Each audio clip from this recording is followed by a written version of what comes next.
She looked me dead in the eyes, like I was something rotten on her plate. "Don't touch me. I can't stand you." It wasn't a scream. That would have been easier to dismiss as a moment of anger. No, it was worse, cold, measured, like she'd rehearsed it, and I stood there like a damn fool, holding out her coffee, black, 2 sugars, just how she liked it. Or used to. My hand trembled slightly as I set the cup down on the table, trying to smile, trying to act like that sentence hadn't just gutted me. I think I mumbled something like, "rough morning," as if this was just about stress. As if I didn't already know, somewhere deep in my bones, that this wasn't about a bad night's sleep. Something had shifted, something that couldn't be undone with flowers or a quiet dinner. I could feel it in the silence between us. In the way she didn't look at me when she passed by. In the empty space on the mattress that used to be warm with her breathing. It's strange how you can live with someone every day and still feel like a ghost in your own home. I'd walk through the hallway and hear her laugh, not with me, but through her phone, with someone else, someone on the other end of the screen. That laugh used to be mine. Now it felt borrowed, distant. But that morning, when she said those words, it wasn't just distance anymore, it was exile. I remember the exact moment the world tilted. It wasn't dramatic. No thunder. No shattering plates. Just her words and that look, not angry, not sad. Disgusted. I didn't ask why. Not yet. Maybe I was scared of the answer. Or maybe deep down, I thought I deserved it, whatever it was. Maybe I'd gotten too comfortable too. Absent, too blind. We tell ourselves love is unconditional, but in reality, it runs on something more fragile. Attention, presence, care. I walked out to the porch that morning, letting the screen door creak behind me. The sky was overcast like it knew. The breeze was sharp, biting at the edge of summer, and the neighbor's dog barked at nothing. I sat down and stared out at the road. Cars passed. People lived. Somewhere, someone was probably holding hands with the person they loved. Somewhere, someone's wife was still smiling at her husband, and mine couldn't even stand the sound of my footsteps. I lit a cigarette I didn't even want, and watched the smoke curl and fade. That's when I started replaying everything in my head. Not just the past few weeks, the whole damn timeline. Her tired eyes, the way she avoided skin, her sudden urge to stay longer at work, her silence at dinner, the way she flinched when I reached for her hand last weekend, like I was poison. But here's the thing, it's not always loud. People think marriages end with cheating or screaming or throwing things across the room. Sometimes they just dissolve in the silence, in the space between two people who forgot how to talk, forgot how to see. But I hadn't forgotten. Not really, I just hadn't noticed how far gone she already was. That morning, I decided to stop pretending, to stop chalking it all up to stress or hormones or whatever excuse I'd been clinging to. She wasn't just mad. She was done. But even then, even in that hollow, cold realization, something in me refused to accept it. Not fully, because love doesn't die like that. Not if it was real. And I know what we had was real. Once. So what happened? What really happened? That's when I decided to stop reacting and start watching. Because something about the way she looked at me, it didn't just say, "I'm tired of you." It said, "I know something you don't." And that terrified me more than the silence. The thing about hindsight is, it doesn't whisper, it screams. Once you start looking back, really looking, everything becomes so painfully obvious you want to claw at your own eyes for being blind. But blindness is comforting. It's safe. You can't bleed from wounds you don't know are there. The truth. I used to love coming home late, not because I didn't want to see her, God no, but because the quiet drive home was sometimes the only moment I had to myself. Work was a mess. Bills were stacked. My father had just started forgetting my name. And I, like an idiot, thought I was being strong by holding it all in. I'd sit in the driveway, engine running, sometimes 15, 20 minutes, just breathing. Meanwhile, inside the house, she was waiting. At first, she waited with a plate of warm food and that soft, sleepy smile she used to save just for me. Later, the plate disappeared, then the smile. Then even the sound of her footsteps faded when I opened the door, and I noticed. Of course I did. I just told myself she'd understand. That she knew I was doing it for us. The late hours, the exhaustion, the silence. But love doesn't read minds. It reads presence. And mine had been missing for longer than I cared to admit. I think the first crack showed up the night I forgot. Our anniversary, not the big one, just the little one. The day we first met. She always made a thing out of it. Cupcakes with bad icing, handwritten notes tucked under my pillow. Silly traditions that made our home feel like a secret only we shared. That year, I walked in talking on the phone, complaining about some vendor. I saw the candles. The 2 little plates. The cheap wine.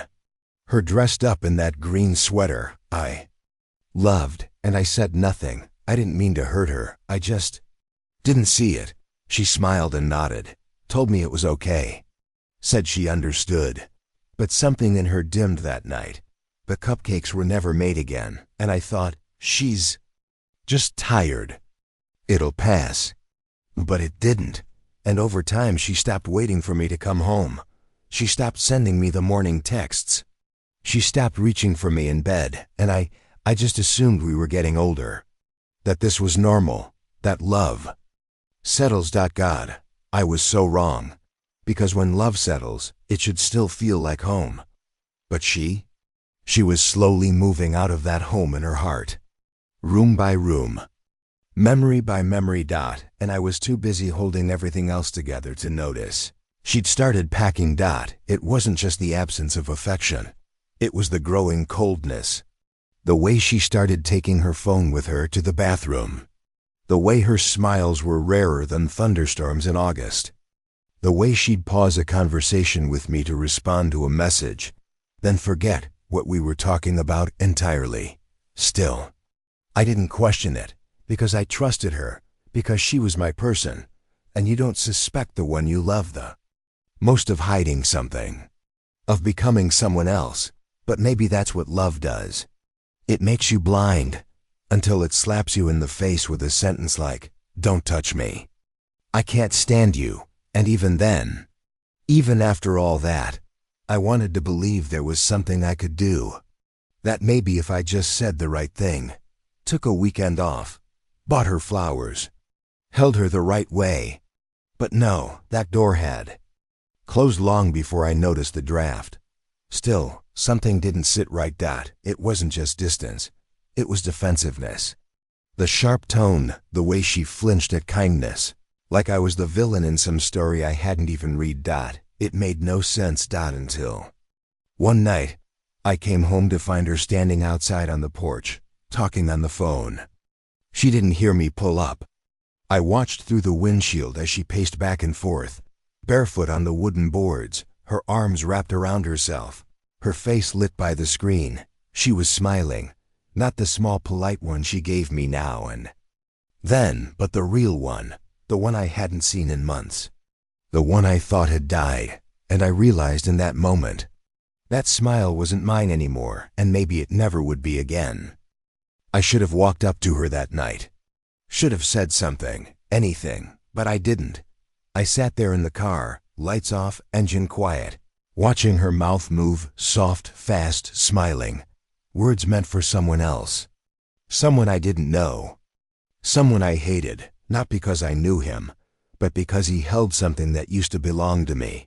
When she finally came back inside, I was already in the kitchen, pretending to scroll through my phone. She walked past me without a word. Not even a glance, and I just swallowed it. Like I'd done 100 times before, but it stayed stuck in my throat that time. That night, I lay awake beside her. She slept facing the wall, always the wall. I used to think it was just how she was comfortable, but now I wasn't so sure. I stared at the back of her head, her hair tucked into a messy bun, a little strand falling loose down her neck. That neck I used to kiss. That skin I used to know by heart. I remembered a time not so long ago when she'd wake me up in the middle of the night just to talk. Just to tell me some strange dream or how she couldn't stop thinking about her. Mom. We used to laugh under the covers like kids at a sleepover. Now.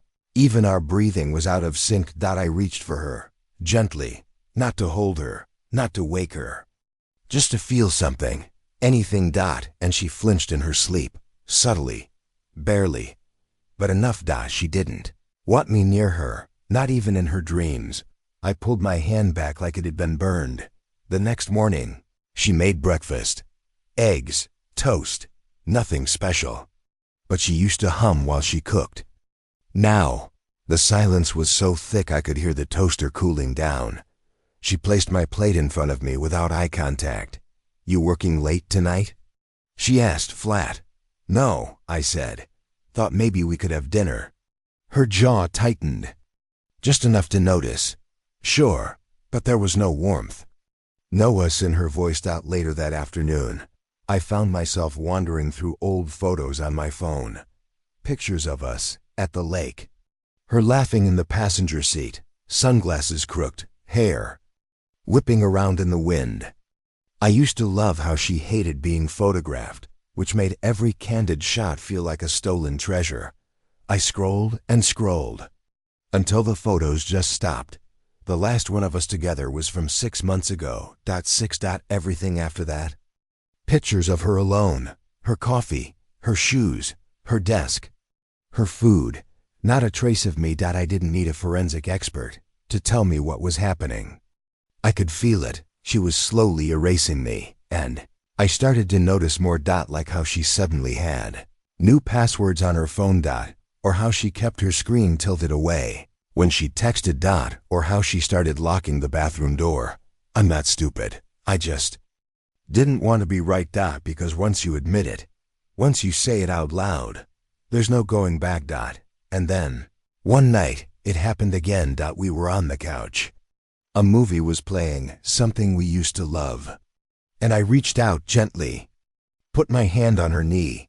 She tensed, turned to me slowly, and whispered, "Stop pretending." I pulled my hand back, confused. Pretending what? She looked at me like I was a stranger. That this still means something. The words echoed through the room like a funeral bell. I stared at her, waiting for something.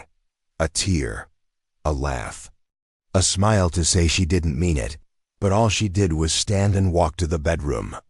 The door shut behind her like a verdict, and I sat there, surrounded by the shadows of a marriage that had become a haunted house.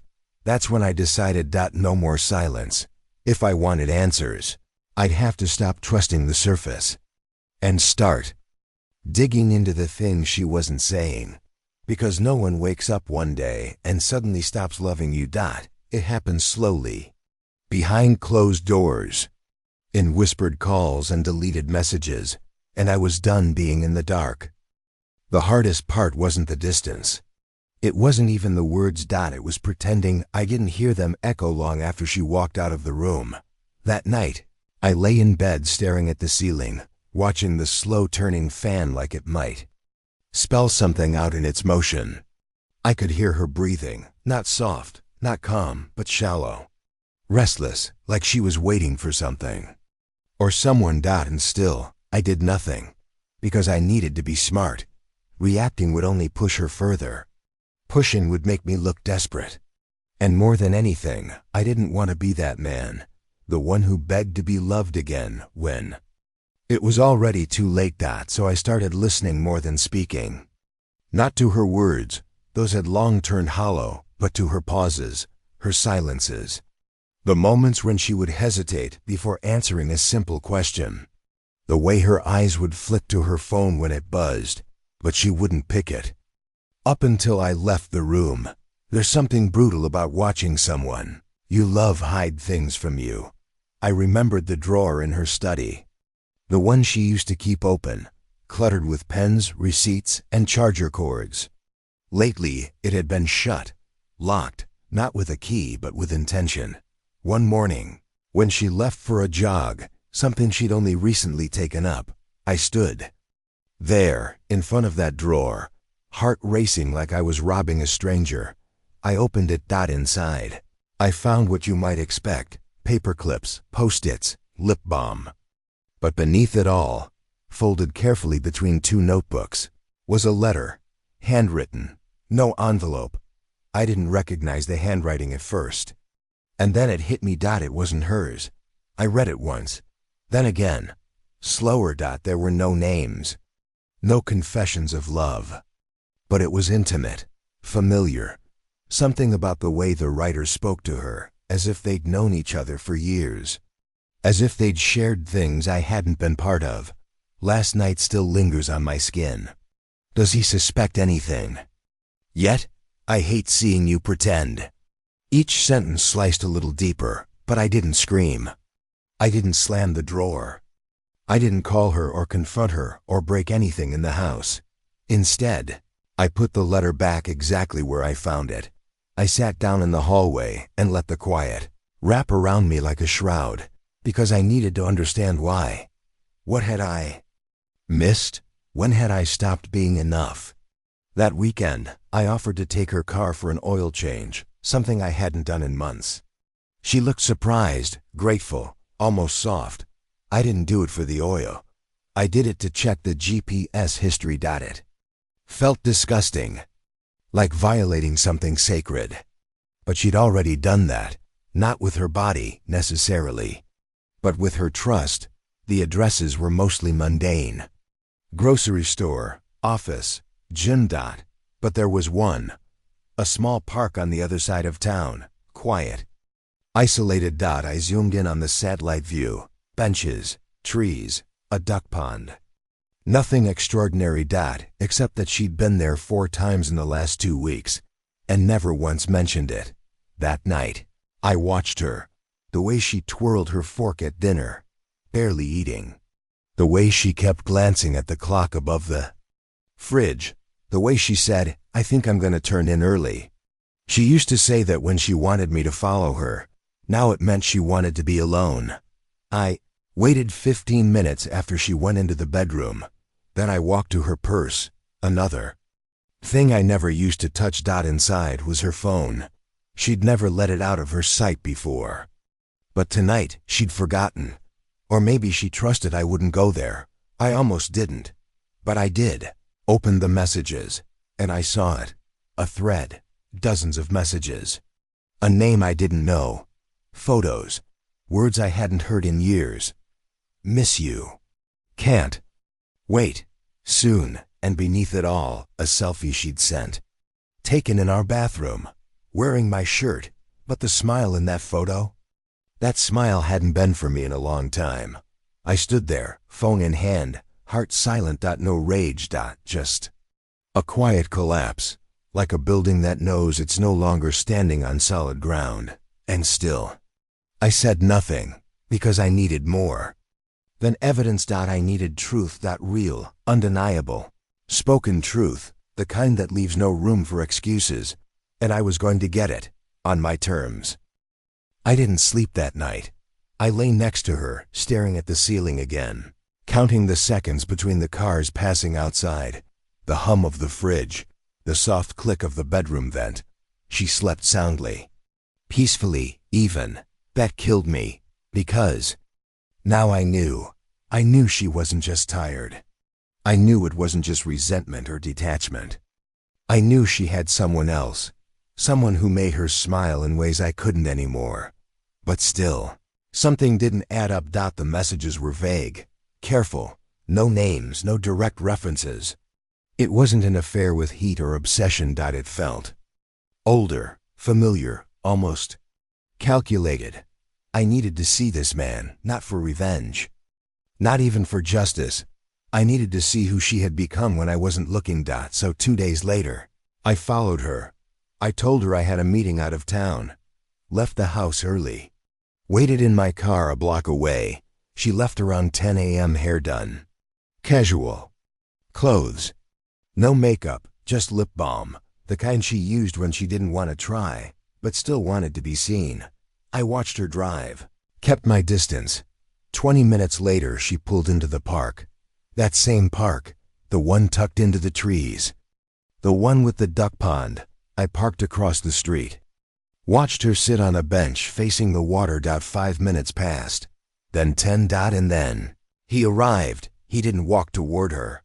He walked past her, barely glanced, but she got up, followed, casually, like they hadn't planned it. Like strangers, they walked the path together, always 3 or 4 steps apart. Not lovers. Not even close.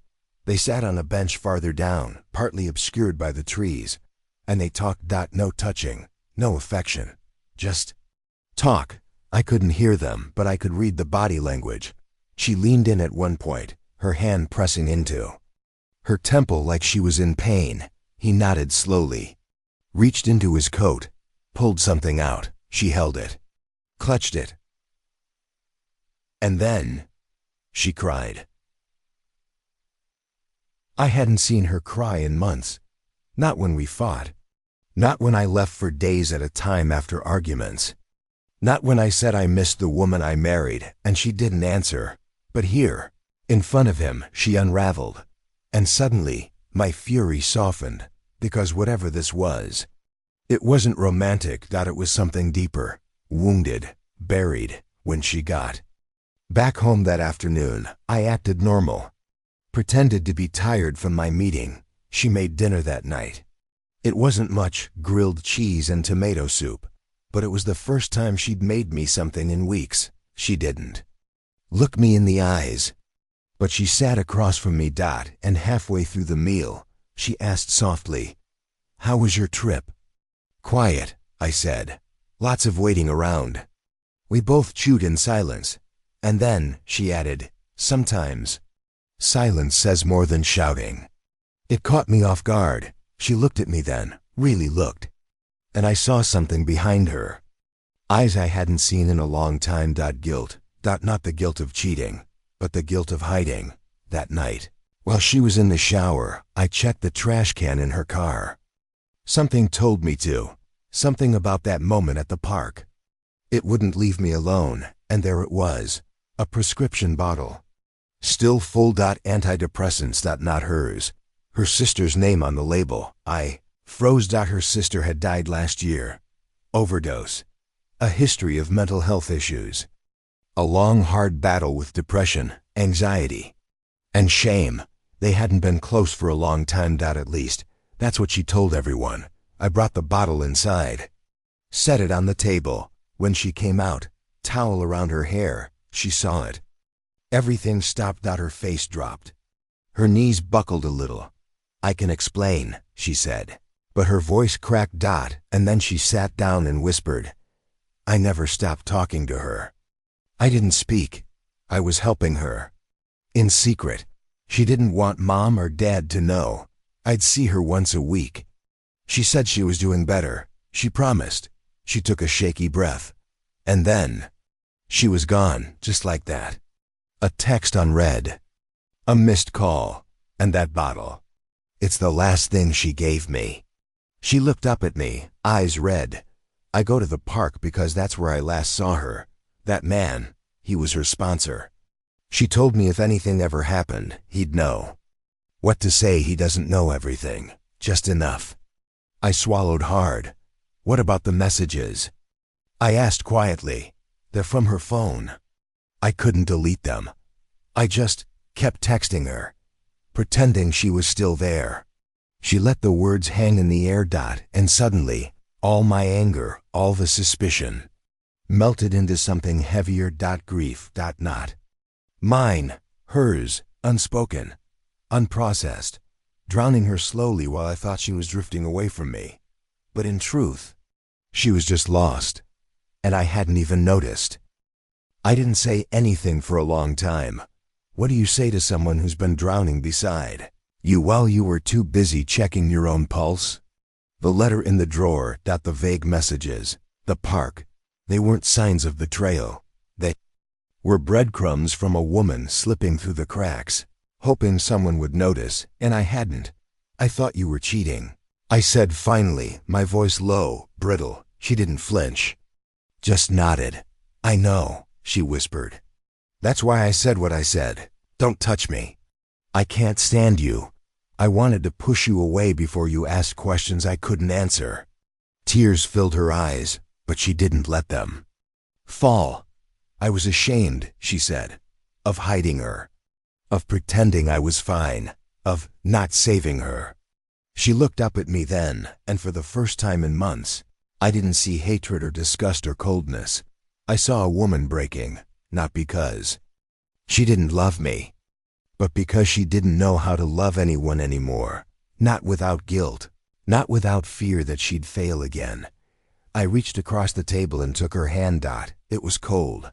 She let it stay there, Dot, and in that silence, something passed between us. Not forgiveness. Not yet, Dot, but understanding. Later that night, she showed me everything. The text thread, the letters, photos, voice notes from her sister, some light, others heavy.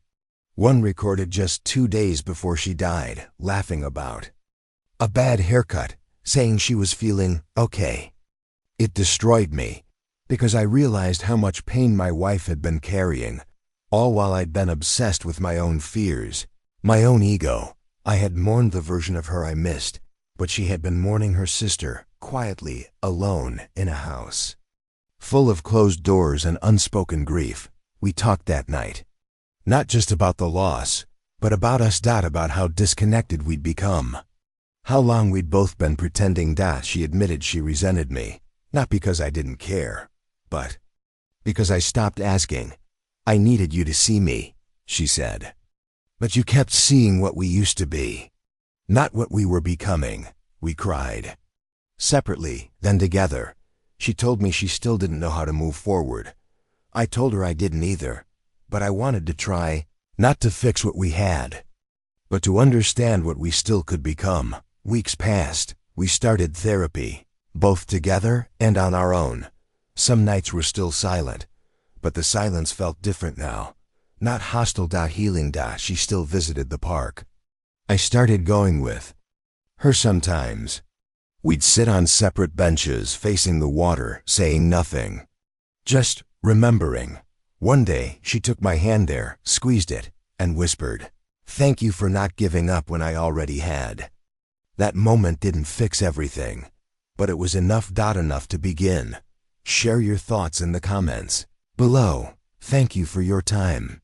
If you enjoyed this story, subscribe to the channel. It really helps.